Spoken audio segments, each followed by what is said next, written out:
Okay, great. Thank you, Alexa, and hi, everyone. So again, my name is Anna Woodruff. I am an advisory analyst with Gartner's IT practice. And the topic of today's webinar session is on adaptive business engagement. So over the next hour, I'll be sharing with you how progressive organizations are making 5 key IT business engagement activities a part of everyone's job and skill set. We've highlighted some innovative, proven engagement practices from companies as diverse as Heineken, Air Products, and Mutual of Omaha. And of course, as Alexa mentioned, to make this session as interactive as possible, feel free to type in any questions or thoughts you have into the group chat function. We'll also save a few minutes for questions at the end. And you can feel free to email me after today's presentation if you have any specific questions that you want to discuss or something that we didn't have a chance to get to.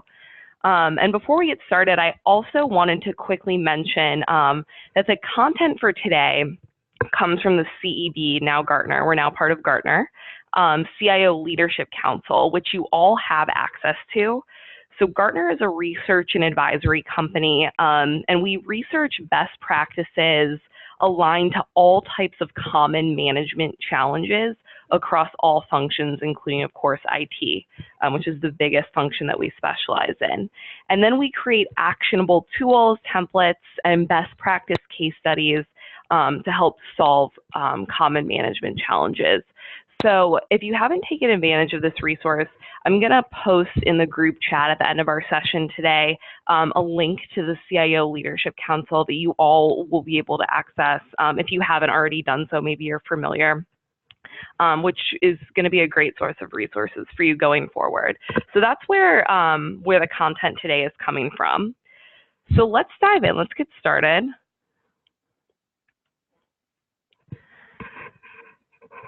So for the past few years, Gartner has been really focused on establishing how digital is transforming every company's operations, channels, and even products. And this page summarizes some key implications for the future of IT. For example, as we can see across the top of the page, we're moving from a world where business strategy drives IT strategy to a world where business strategy is IT strategy. All IT projects used to be business projects. Now all business projects are IT projects, since every business project utilizes some component of technology. IT used to be the sole provider of technology. Now we have to partner with business leaders to support new technologies that we may have never worked with in the past. And if we take note of the shift across the bottom of the page, we're seeing that IT is no longer considered back office, but is now a part of cost of goods sold. And these are, of course, big shifts, and as such, change expectations from IT. We have to be flexible, faster, knowledgeable about our business, improve our customers' experiences, and do all of that without impacting reliability and cost efficiency. Are we prepared for this change? Do we think our business partners feel that we're giving them enough strategic advice and expertise? Let's turn to the next page to dive deeper into some data from our business partner surveys on where we stand. So here we're looking at data from almost 1,000 business executives, and it's not very reassuring. The first data point shows us that nearly 70% of our business partners want strategic advice from us, but only 21% feel that we provide effective advice. Given the volume of technology change, nearly 80% of business partners want technical advice from us, but only 1 in 4 feels IT has sufficient technical expertise. And the last category on speed and flexibility shows that business partners are okay with multiple points of contact to get an answer from the expert, rather than be bottlenecked by a single point of contact. However, we can see that only 1 of 3 know how to easily access the right person in IT. And if you take a look at some feedback we received at the bottom right hand of the page from the business, One business unit leader told us that we don't need someone to capture requirements. We need help early on thinking through the possibilities of new technology, the business strategy implications, how to make it work in our environment. And of course, that quote highlights how moving the dial here is not that easy. The expectations of our business partners are different, and the tactics of adaptive engagement mean that we have to flex our approach to interacting with our business partners based on business context. Sometimes we'll be service providers, which is our more traditional role, but sometimes we might be consultants or coaches. Some of them really just need us to show them the possibilities of technology at the most basic level, whereas others already know that and they want us to act as advisors on implications to the business. Okay, so after we collected this data, we segmented the 1,000 plus business partners that we surveyed into 4 buckets. So let's turn to page 5. On page 5, we've segmented our business partners into 4 different groups based on the level of their digital ability and the level of their digital ambition. And then we map them, as you can see here, from low to high along each axis. So let's take a look at our first group, our neophytes. Neophytes are our stakeholders who have low digital ability, meaning that they don't have a lot of technical expertise nor experience, paired with the fact that they have low digital ambitions. So they haven't really thought about how they can transform the business through new digital technologies, and it really isn't a priority for them. So they're in our lower left quadrant. An example of this could be a finance group that needs to be shown just what is possible at a very basic level, and also what the potential could be of new analytical capabilities. Let's move to the group directly above our neophytes, our techies. Techies are business partners that actually do have strong digital technology acumen and skills that can be put to use, but they don't really understand what is possible for the business. They don't have high digital ambitions. An example of this could be a facilities team that needs to be shown the enterprise-wide implications of a new digital technology that they want to roll out. Let's move to the bottom right-hand quadrant where we can find our dreamers. This group probably sounds pretty familiar. It sounds very familiar to me. These are folks who have little to no digital or technical acumen or technical experience, but they do have high expectations for what they want digital technology to provide and do for the business. So an example here could be a marketing team who needs advice on assessing the technical viability of a new digital marketing campaign. And our last group are our digital business innovators. This group of stakeholders have both high digital acumen and ability and high digital ambitions. So these stakeholders could be a product team that needs advice to access data in enterprise systems and build APIs. So why now? You may be looking at this and thinking, we've always struggled to connect with our business partners. What's different about the environment now? And that's a good question. I would agree it's true. This is a pretty evergreen issue that we've always been dealing with in IT. And a few things come to mind when we think about what's different today than 10 or 15 years ago. So one is the diversity of stakeholders. We're seeing a lot of stakeholders and leaders from the business that we wouldn't traditionally consider big users of IT that are really increasingly relying on technology and need our support in new ways. Also, the nature of digitization opportunities are fast and volatile. Should we invest in blockchain? How much should we invest in robotics? The landscape is changing, as you know, so rapidly that realistically, IT can't tackle all new technologies on its own. So we need to support the business to make their own decisions where it feels right. In fact, we know that the business is already spending a lot of their own money on IT. Almost 50 cents out of every dollar spent towards technology already comes from the business. So essentially, we're going to have to change how we engage with business partners based on if they want advice or coaching or brokering or evangelizing. That would mean the kinds of activities we pursue might look different in years past when we were playing more of the traditional service provider role alone. So let's look at some of those new activities on page 6. So on page 6, we're looking at the types of activities that we see changing. The activities with green arrows next to them are activities we see IT doing more of, and moving away from more process-oriented activities that would be next to the red arrows. So for example, more helping shape business strategy and developing business capability roadmaps over things like business case creation and developing a project budget and schedule. And we're not saying that IT shouldn't be doing any of these activities next to a red arrow. What we are saying is that IT needs to spend less time focused on traditional IT activities and more time equipping business partners and teams to make those decisions on their own. And then we can focus on more strategic places and projects. And when we think about the roles in our IT organization traditionally that would take on a lot of these responsibilities, we think about the business relationship manager or BRM role. And increasingly what we find is that BRMs are stretched too thin between shaping demand and delivering projects. There's lots of things IT organizations have tried to alleviate the stress on BRMs. We've seen organizations try to scale the BRM role by removing delivery responsibilities or centralizing responsibility in centers of excellence. And while these approaches help, they do make it more difficult for business partners to get the technical know-how that they're looking for. So today, corporate strategy requires deep technical expertise. And as a result, us shaping demand is no longer about helping business partners understand how they can use technology. It's about applying technical expertise and a deep understanding of how digitization enables business capabilities to set these objectives in the first place.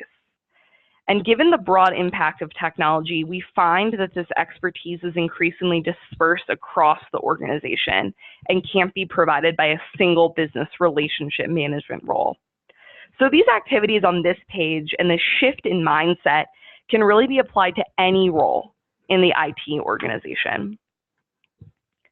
So on page 7, we can see the 4 elements of effective digital relationship management.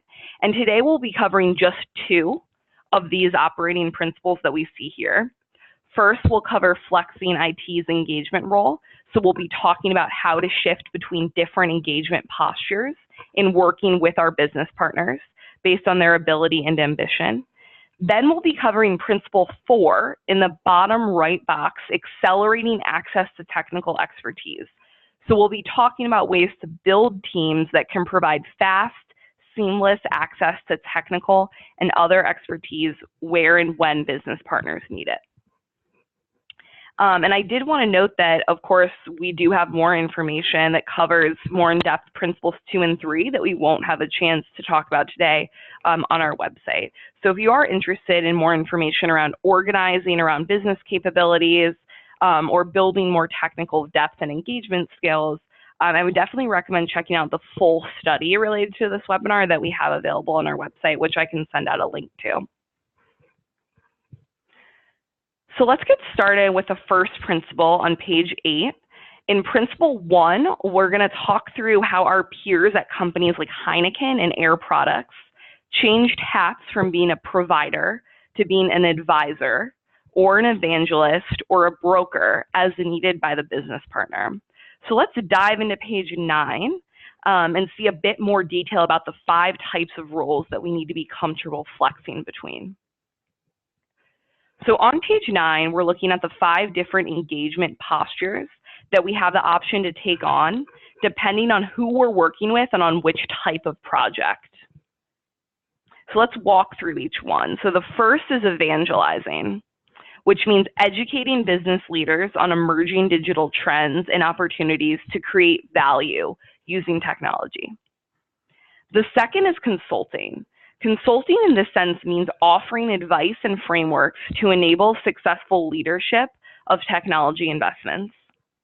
Then we move to brokering, which is providing the internal and external connections needed for business leadership of technology investments.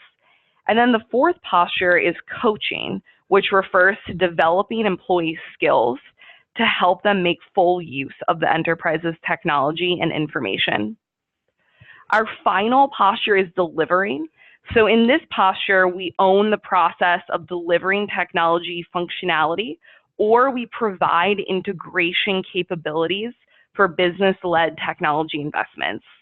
So you probably noticed that with each posture, the level of involvement from IT was increasing. An important point to make that's noted here is that we flex between these activities based on our business partners' digital ambition and ability. Remember, those were our techies, our neophytes, our dreamers, our digital business innovator groups. So we don't flex between these activities based on our business partner's personality or way of working. So if we think about a dreamer, remember that was our stakeholder who had low digital ability but high digital ambition. You know, they don't need to be educated about digital technology trends. In fact, they probably have lots of cool ideas about what they can do with technology. They just don't know how to do it. So in this case, a coaching posture would be sufficient. So a comment that we frequently get when we share this page with IT leaders is, you know, these activities are all well and good, but our IT employees are happy just doing what they currently do, and we would be reluctant to adopt kind of a new set of engagement activities. Or maybe you're sitting there yourself and thinking, you know, this sounds good on paper, but my business partners have a specific way that they expect to work with me, and they would not be receptive to me trying to offer advice or advise on a different solution, and which is what I thought when I first heard about the engagement postures. So how do we change our mindsets? And we've done some really interesting work around what we call building a climate of openness in IT. So how to make your IT employees open to collaboration and new ways of working. And we found that IT organizations with a strong climate of openness are 3.5 times more likely to deliver business value compared to organizations where the strength of IT's climate of openness is average. And so to effectively reshape our employee behaviors and get all of us IT employees thinking along the lines of willingness to operate in these 5 different engagement postures, we must change perceptions by changing IT's climate. And by changing IT's climate, we can drive long-term culture change. So how do we do this? So one tactical method is, of course, around metrics. So IT scorecard metrics and performance objectives send a clear message about the organization's priorities and shape perceptions about how we are expected to behave. So to build a climate of openness, we should emphasize metrics relating to speed to market, business impact, and talent development, rather than more traditional operational and project health metrics. Another way we can do this is to encourage our team members to share their experiences and learnings from failure while working to help others understand the right balance between business risk and business benefit. So let's change our own attitudes towards risk and failure. And we also need the help of our IT leaders to help us break down silos within IT to expose us to business partners across the company so we can have collaborative interactions with colleagues that we may be working with on new digital projects. So that was kind of a lot of data. Let's make this come alive with a few real-life examples. The first one I want to talk about is how Heineken tackled the role of evangelist on page 10. So a big part of the challenge for Heineken is that many of their business areas, their marketers, their brand managers, their supply chain people are all constantly being pitched digital innovation ideas by consultants, by agencies, by vendors. And the issue is knowing which ideas have more potential for success and can work within their environment. And the CIO's challenge is, how do you get the IT people involved in the conversation early enough to know what will work? So their CIO and their head of EA decided to retool part of their EA group and set it up as an internal digital marketing agency. They deliberately tried to go after the question, why is it that our business leaders are so receptive to advice from agencies and consultants? And what do we have to do? What does IT have to do to be part of that conversation? And what you can see on this page is how they effectively rebranded EA so that business partners can quickly recognize how EA can help Heineken as a company identify opportunities for digitization and how the wider organization will need to be set up to support that.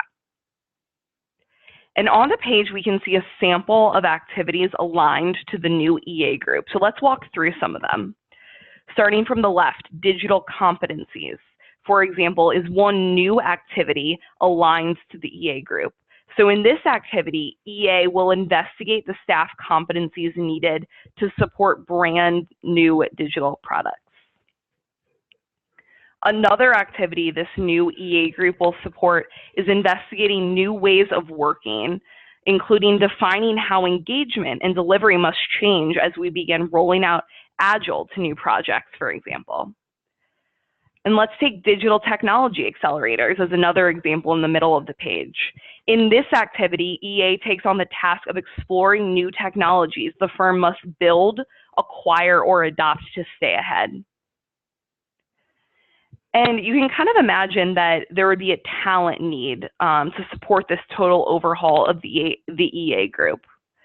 And Heineken actually developed a very interesting learning and development initiative to make sure they had teams in place that were capable of supporting this digital transformation. So Heineken goals their IT employees on 4 levels of digital business competency. Level 1 being awareness. So I'm generally aware of industry trends. Level 2 is understanding. I know who the vendors and players are in the industry for various digital technologies. Level 3 is practitioner. I understand how to implement digital technologies and how to deploy them. And the highest level is level 4, an expert. I have lots of experience with analyzing and deploying digital technologies.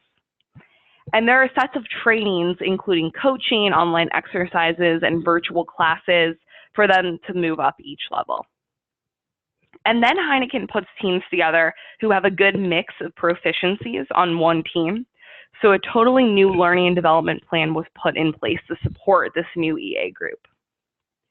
So let's turn to the next slide to see how this process works in practice.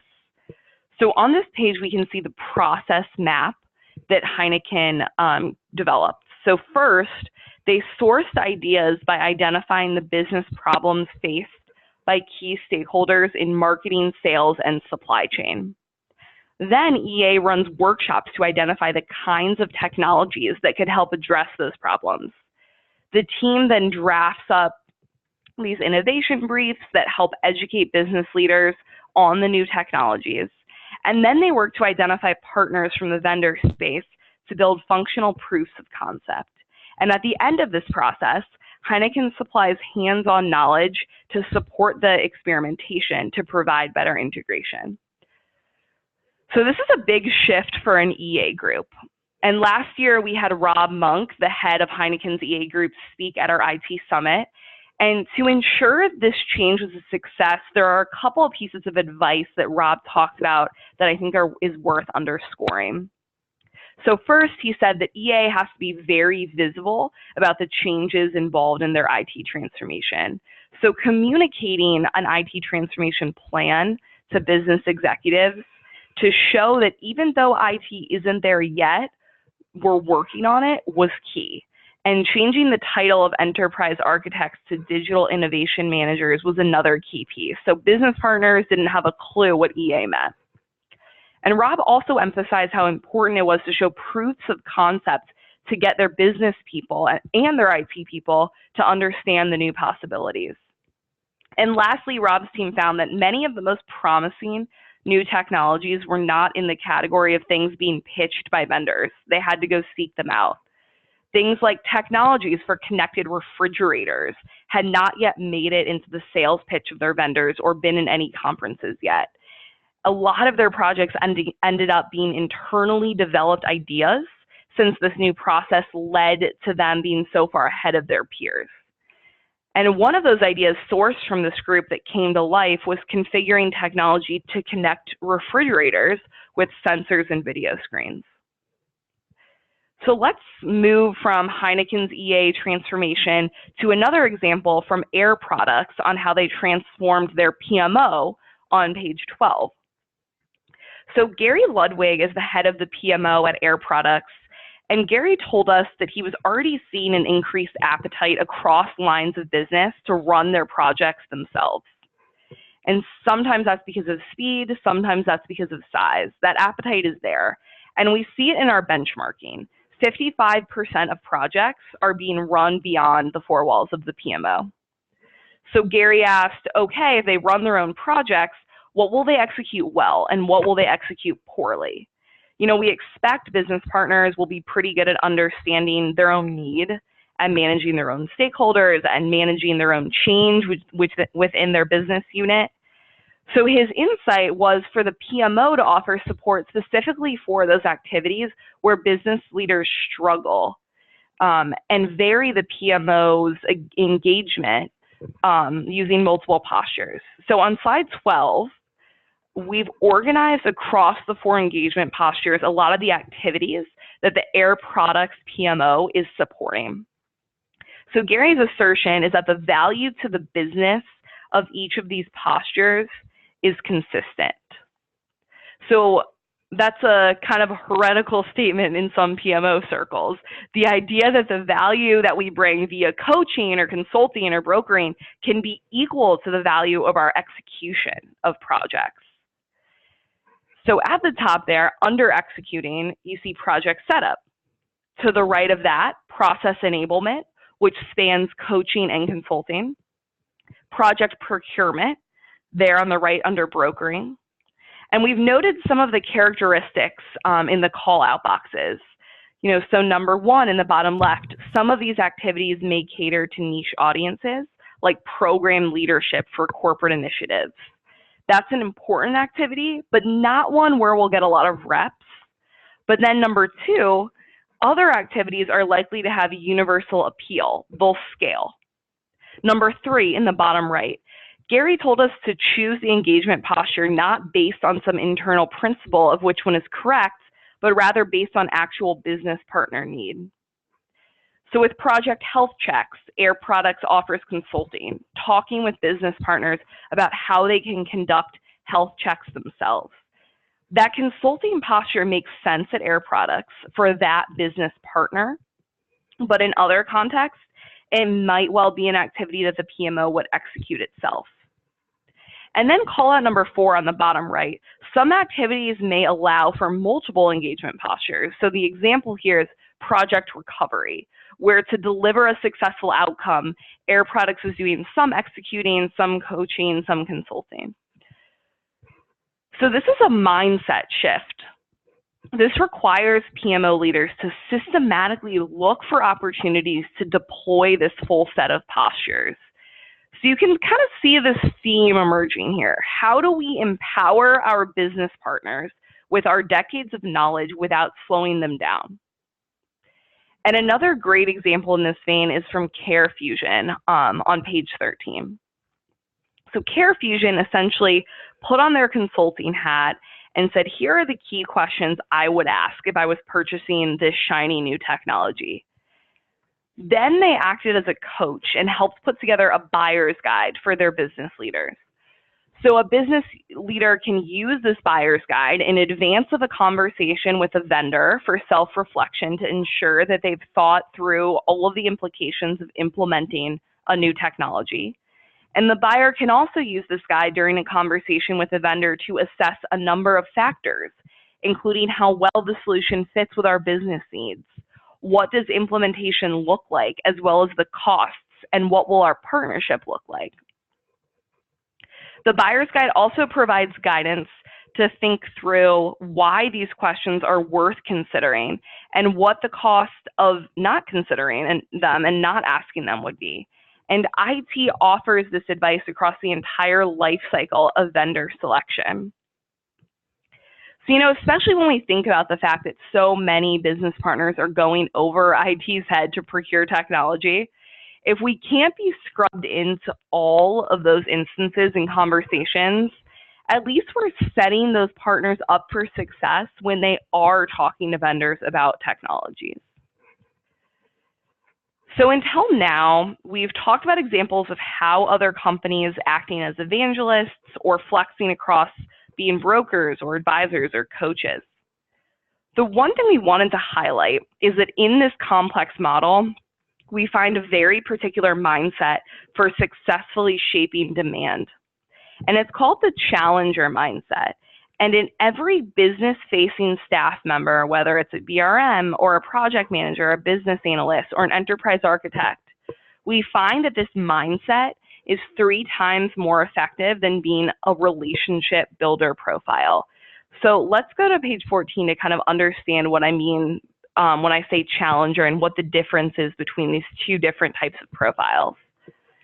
So those who exhibit a more challenger behaviors that you can see on the left-hand side of the page, our data tells us that they will have more successful relationships with the business leaders they work with. And those behaviors we can see on the left-hand side of the page. So challengers teach their customers by offering unique perspectives that the business may not have thought of before. They tailor their advice and solution for drivers that they know matter most to their customers, and they assert control. They feel comfortable pressuring the business leader and building constructive tension when they know that the solution the customer is looking for may not be the right solution. The more common profile that we see is the relationship builder, and characteristics of a relationship builder you can see on the right-hand side of the page. Relationship builders are generally likable. They can work with anyone. They're respectful of business leaders' time, give a lot of their own time to help think through solutions, and overall focus on resolving tension to ensure everyone has a positive experience in the journey through the search for a solution. And we're not saying that the attributes that make a relationship builder are negative, but those that can adopt more of a challenger mindset when working with stakeholders and business leaders have proven to be more successful because they push to the next level and find the best solution.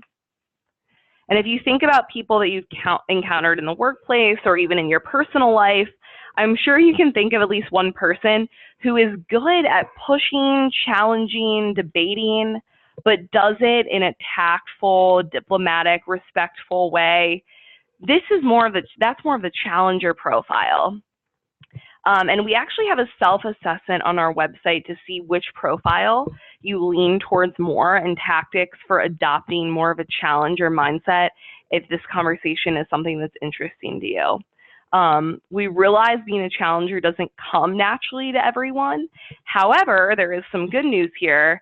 The challenger profile is something that can be learned and developed, so it can be taught. So taking us back to the 4 operating principles for digital relationship management, we're going to move on to our second and last principle for the day, principle 4 for the rest of our time together on accelerating access to technical expertise. So we're going to cover how companies like Mutual of Omaha have emphasized experiences rather than job titles to help build teams that can provide fast, seamless access to technical expertise. So let's take a look at how the skills needed for IT have changed. So for many years, IT roles were designed to fit into operating models that segmented processes and delivery steps and that tapped outsourcing for specific, often narrowly defined tasks. Digitization is now compelling us, our IT groups, to seek versatile players who can help IT move faster and be more adaptive. So to determine if the IT skills and competencies that companies need are changing, we analyzed IT job listings posted between 2012 and 2016, and we found that while more targeted listings are still the norm for IT jobs, postings for a broader, versatile profile are rising. So traditional IT roles focus on one area within one IT domain, for example, an identity and access management role in information risk. However, the IT roles that are emerging to support digitization demand more varied skills and an employee who can act as a versatile player and work broadly within a business and technical domain. So many IT organizations use targeted job descriptions to identify candidates who have specialized and specific expertise. But if we think about broadening our job descriptions to find those more versatile players, we actually have a good example of this on page 17. So Mutual of Omaha overhauled all of their IT job descriptions and they restructured them to one. Make them more generic to appeal to a broader audience. So applications developer as opposed to security applications developer. 2, they strongly emphasized willingness to learn over already knowing specific security concepts. And 3, in the responsibilities section, they led with more general responsibilities rather than security responsibilities. So in this case, a security-specific role may limit the talent pool, as many strong candidates may not view themselves as security experts. So broadening the job description attracts a wider pool of qualified talent. To allow us to think outside the traditional IT structure, we need to focus on developing the skills and competencies that allow us to be adaptive, to think like a challenger, to be prepared for what the business is expecting of us. And we've identified 12 competencies that drive high performance for IT, which we can see on page 18. So what's interesting is that of these 12 competencies here, IT employees as a whole, as our data set shows us, tend to be better at some than others, which probably doesn't surprise you. So the green boxes next to some of the competencies means that the percentage of IT employees who are at least proficient at these particular competencies is over 70%. So 2 things. 1, at least 7 out of 10 of us are proficient at organizational awareness, analytic ability, and process orientation. And 2, by proficient, I mean we would score at least a 3 on a 5-point scale. So we're not great at this, but hey, we're proficient. So on the left-hand side of the page, we have the things that for the most part, we can determine that the majority of IT employees are okay at. But on the right, we have the opposite. Those are 6 competencies where, you know, it probably doesn't come as a big surprise that they're particularly hard for IT employees. Those softer skills, things like creativity, communication, learning agility, decision-making, relationship management, and influence. These are precisely the things that all the jokes about IT employees are based on, us being bad at this. But our role is changing to include working much closer with business partners. And like we've talked about today, we're now providing solutions to business challenges. We're not just providing technology. And this means it's critical for IT employees to work on improving our soft skills. So on page 19, we can look at one method of coaching on soft skills. So page 19 shows that as leaders, as IT employees, we can coach our teams and each other on soft skills, not just on job tasks. How can we add to our one-on-ones with our direct reports or in our team meetings? We can emphasize on how each other has leveraged soft skills in a particular project and not just talk about the project outcomes, but how we got there. Can we give each other an opportunity to practice soft skills in our daily job tasks? Let's look at how we could help create experience-based careers for ourselves and our teams on page 20. So the left-hand side of page 20 shows our current state. Most career development in IT has been structured around a traditional linear model that provides steady upward progress across positions in a functional hierarchy. And by 2020, IT leaders will instead need to design careers around critical experiences, both inside and outside IT, which we show on the right-hand side. So why should IT create experience-based careers? In the past, career paths were structured around gradually ascending positions within functional silos. For example, associate developer to senior developer to development manager. But IT career paths are shifting away from the top left-hand, more linear position-based approach and towards a more flexible, non-linear model that exposes employees to critical experiences and opportunities for on-the-job learning. And although most business and IT leaders have always emphasized the importance of on-the-job training to develop critical talent, the new model places these experiences rather than positions at the center of their talent management and development strategy. So we know that digital initiatives place a growing premium on cross-functional experiences and that technical versatility of which those experiences generate. But at the same time, where companies are shedding layers of middle management to become flatter and leaner, which in turn leads IT employees to worry about a lack of future career opportunities. So what will experience-based careers look like in 2020?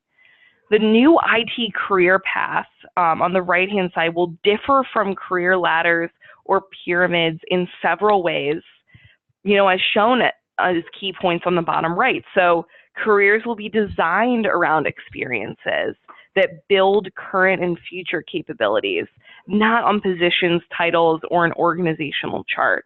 So companies will need to restructure incentives for both managers and employees to emphasize developing specific capabilities rather than promotions up a career ladder. And business needs and employee interests will drive lateral moves. So employees, will generally seek development opportunities in other parts of the company, and managers will encourage direct reports to move across team, functional, and organization boundaries. So let's see what National Grid did on page 21 to generate intentional movement by building career maps in their organization. So the unique thing that National Grid did, they created their diamond-shaped career maps by working backwards from the goal role. So for someone in this role, let's take a CIO, for example. What types of different experiences and achievements does someone need to have to be a successful CIO? They then work backwards and build a path of various roles and experiences to build that profile. They especially focus on the benefits of lateral moves that can expose someone to different responsibilities and experiences. On page 22, we can see how to design careers around key experiences rather than around positions. So continuing with this idea from National Grid, that we want to design careers around experiences, let's think about this in practice. On the left-hand side of the page, we can see a more traditional career path trajectory with options based on role. So in this model, ideally, we're provided with tools and coaching to determine the positions that you might be interested in, and then you can map out a path to get to your goal role. What are some of the challenges with doing this? So for one, sometimes lack of visibility allows us to be able to map a path through positions that are usually always evolving in terms of their responsibilities.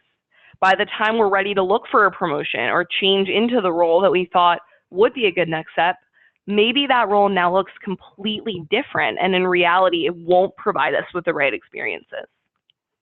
On the right-hand side of the page, we're looking at a model to design a career around experiences. In this model, organizations actively manage experiences that build current and future capabilities to inform employee aspirations and enable us to grow our careers. So instead of implicitly promising progression, it highlights the variety of experiences and their benefits. So let's walk through this example. So if my aspiration is a functional leader, we can see the key experiences I need to be preparing for to be successful in that role.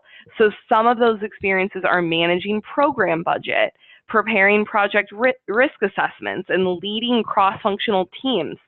And then I can see below that, what opportunity is available to me to gain those experiences. So you can see that it's much easier to identify these experiences rather than try to find roles that align to them, and provides us and our managers much more visibility and flexibility. Turn with me to the next page. So on page 23, we're looking at how organizations are tailoring their career paths for their IT workforce to career archetypes. For example, if we think about versatile players, those that move between roles in IT and technical roles outside of IT, most commonly we find folks interested in those roles in the office of the CIO and the PMO. So how do we support these people? We can establish fusion teams that include technical staff from IT and other functions. And we have a lot of new work on our website around fusion teams, if that's of interest, and resources there. And for the adventurers, those that tend to move between cross-functional teams within IT, like those in applications and in EA, to succeed, we need to create career maps for them, like National Grid has to integrate their key experiences with a career goal in mind. And then we find our more targeted players who provide expertise in one functional area in infrastructure and information risk. And for more of those highly specialized roles, IT needs to become more adept at creating skill forecasts for those skill sets. So all of career development and workforce strategy resources that we've talked about today are key to helping us develop ourselves and our expertise to serve as a thought leader to business partners in the face of the rapidly changing digital technology landscape. And so that brings us to our key takeaways from our time together today. So we first started off by talking about the changing nature of business and the implications for IT in the face of digitization. And we talked about how the needs from our business partners differ based on their level of digital ability and digital acumen. We then talked through the different engagement postures that we can take to support our business partners depending on what their needs are for a given project. In the later part of our session, we talked about adapting a new mindset for becoming more versatile in our skill sets so we can stay ahead of emerging technologies and build engagement competencies. So that wraps up today's session on adaptive business engagement. I'll take the opportunity now to thank you all again for dialing in. If there are any questions, I'm just checking the group chat now.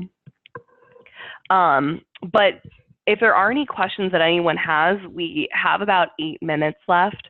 There might be some things that might be specific that I can follow up with you on via email. Like Jennifer, I'm reading your question now. Yeah, let me take that question offline and send you an email to directly address that.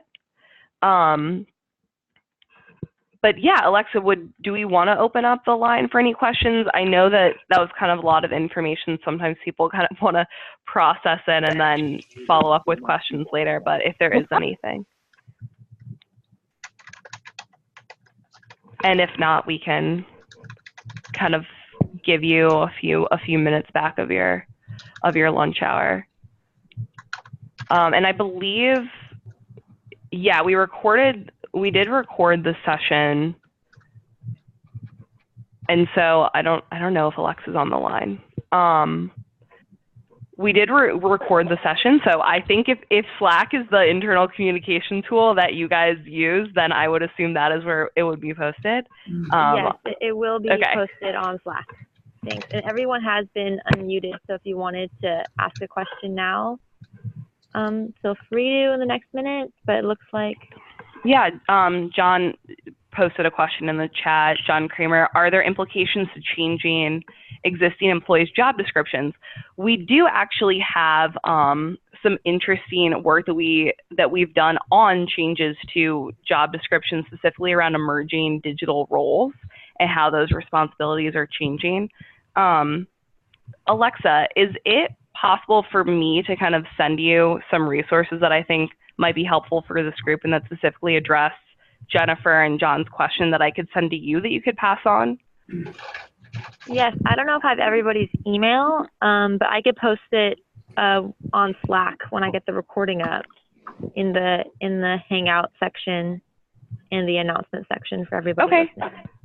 Okay, we can do that. So I'm just writing down your questions now, so I will specifically address those and send them to Alexa with some related resources. Yeah, and we actually have we're doing a 90-minute webinar next week around, we talked about those competencies for, high performance in IT, those things that some of us do better than others. We're doing a very interactive webinar on decision making next week. It's going to have a lot of opportunities for practicing different decision making techniques. I'll include that in the follow-up as well if that's of interest for anyone dialing in. Again, anything that's available via the CEB CIO Leadership Council is something that you all have access to. So that may be of interest.